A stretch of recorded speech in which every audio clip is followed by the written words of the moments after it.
I'm a newbie in the mastermind and in the process of being onboarded with DWP. In the custody agreement with DWP, are the assets 100% legally owned by me? Yes. These are FBO accounts. So for the benefit of, they're in your name. The assets stay in your name. You're not a creditor. They're bankruptcy remote, segregated, insured up to $100 million, just the way I wanted it done, because I couldn't find anybody else that would do the way that I wanted it done. And so we had to build it. And I want all of these assurances. I want to mitigate risk of loss. I want to make sure that they stay in your name. I want to have my cake and eat it too, I want the benefits of cold storage. I want the best security that exists out there, but I want to maintain control of the assets and to say so in what's going on. And I don't want to give it up to some other group where if they go bankrupt, my stuff's gone. We've just seen that way too many times. So that's why we structured things the way that we did. And again, I look at things like a three-legged stool for institutional custody at Digital Wealth Partners. You have Anchorage, which is the custody provider. They are an OCC regulated, federally chartered bank, and they provide the infrastructure.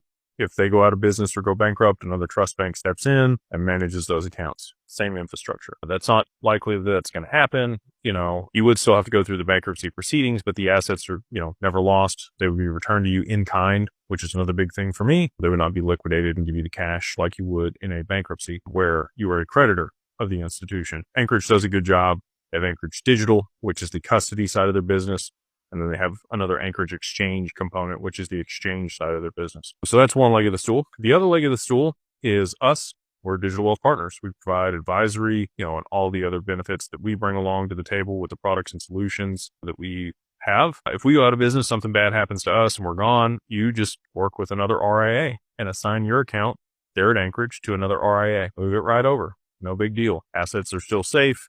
You're never a creditor. Never have losses, good to go. And then the third leg of the stool is you. God forbid something happens to you. We make sure that your spouse and your beneficiaries, your kiddos, whoever you want on the account is who's on the account. And they would then take your place as the owner and controller of the account. So, any one of those legs gets chopped off, the stool is still standing and your assets are still where they're supposed to be with your family. So that's again why we structured it the way that we did. If you're interested in that, if you want to work with us and be able to, again, get access to all the other cool benefits, borrowing against your stuff, tax-free, being able to earn interest on your assets, you can go to digitalwealthpartners.net and go to the contact us form